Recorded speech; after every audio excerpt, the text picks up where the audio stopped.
Paw Patrol, Sea Patrol to the rescue. One sunny morning, the Paw Patrol were at their new beach tower headquarters.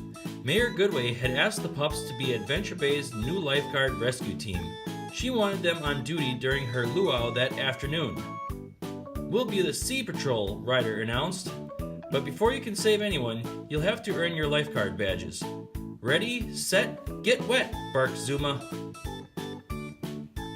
For the lifeguard test, the pups didn't rescue a person. They took turns swimming through a course of floating buoys and rescuing a pineapple named Mr. Prickly. One by one, each pup earned a badge, until it was Rocky's turn. "That's okay," he said. "I don't like getting wet." "You can't be a lifeguard without getting wet," Skye said. Rocky said to himself. "We'll see about that." Instead of swimming, Rocky jumped from buoy to buoy, then threw a life ring around Mr. Prickly. He pulled the pineapple in and hopped back to shore without getting wet. "Cool rescue technique," Ryder said, "but if you want to earn your lifeguard badge, you have to swim." Rocky was happy to be a land guard. "I know you can do this," said Ryder. "If you don't feel up to it now, you can try again later." Meanwhile, Cap'n Turbot was out at sea feeding Wally the walrus. "Here's some more juicy jellyfish jerky," he said. He didn't realize a baby octopus was stuck to the side of his chum bucket. Suddenly, the water started churning, and Cap'n Turbot's boat, the Flounder, began to rock. Giant tentacles reached out of the waves and wrapped around the boat. "Great gushing geysers! I need the Paw Patrol," Cap'n Turbot explained, and he called Ryder. Ryder told the pups about Cap'n Turbot's boat. "The Sea Patrol is on a roll." Ryder, how are we going to get out to the Flounder?" Rubble asked. Ryder pushed a button on his pup pad. The beach tower shook as a huge ship called the Sea Patroller detached from it. Robo-Dog was at the controls, and he loaded Zuma's and Rubble's special sea vehicles onto it. Ryder, Rubble, Zuma, and Marshall hopped aboard, and the Sea Patroller sped to the rescue. The Sea Patroller reached the troubled Flounder.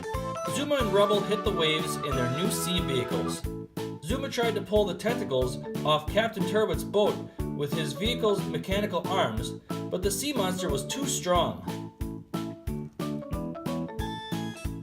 Ryder had an idea.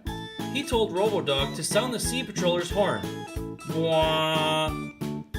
The startled sea monster released the Flounder and slid back below the ocean's surface. "Hooray!" everyone cheered. But just then, the Flounder started to sink, and Cap'n Turbot was still on it. Rubble used his crane to pluck Cap'n Turbot off the deck, just as the boat slipped under the waves. "The pups and I will do everything we can to raise the Flounder," Ryder promised. As Rubble headed back to land, no one noticed the little stowaway stuck to Cap'n Turbot's life ring. Marshall put on his scuba gear, dove into the water, and went to work. He found the sunken Flounder and started pumping it full of air from his tanks. The boat floated up toward the surface. As Marshall watched the boat rise, something shiny caught his eye. Was it undersea treasure? He picked it up with his mechanical claw and shook it. "It's a baby rattle," he exclaimed. Meanwhile, Cap'n Turbot was back on Adventure Bay, trying to cheer himself up at Mayor Goodway's luau. But while he looked for something to eat, the baby octopus jumped off him and landed on Mayor Humdinger's head. "Help!" the mayor shouted. "Get it off!" Just then, the sea monster rose out of the waves. Skye took to the air with her parasail to distract it while Rubble built a sand wall to protect the beachgoers. When Ryder arrived, he saw the sea monster was actually an octopus, and it was squinting. It was looking for something, but it can't see very well. "Well, keep it away from me," muttered Mayor Humdinger. "I don't want that on my head, too." Then Ryder realized the giant octopus was the little octopus's mother. "We need to get that baby back to its mom." But first they had to get the baby off Mayor Humdinger's head. Marshall remembered the rattle he found and started shaking it. The baby octopus reached for the toy, but because Mayor Humdinger couldn't see, he accidentally knocked the rattle into the ocean. Someone had to get that rattle. I can find it with my metal detector, said Rocky. Are you sure, Rocky? Ryder asked. You'll have to swim and get wet. If getting wet will help the baby octopus get back to his mom, I can do it, Rocky declared. He extended his metal detector, bravely dove into the water, and found the rattle.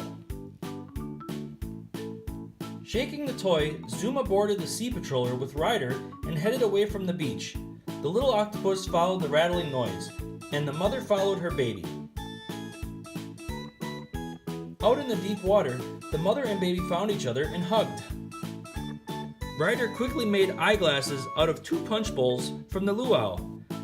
Now the mother could always find her baby. The Sea Patrol had worked together and saved the day. Back on the beach, everyone cheered for the pups and for Cap'n Turbot's newly repaired flounder. Thank you, Paw Patrol, said Mayor Goodway. You saved the beach and the party. I think Rocky deserves the biggest thank you, said Ryder. He got wet to save the day and earned this. Ryder pinned a lifeguard badge to Rocky's vest. All the pups howled and hurried for their brave friend. The end.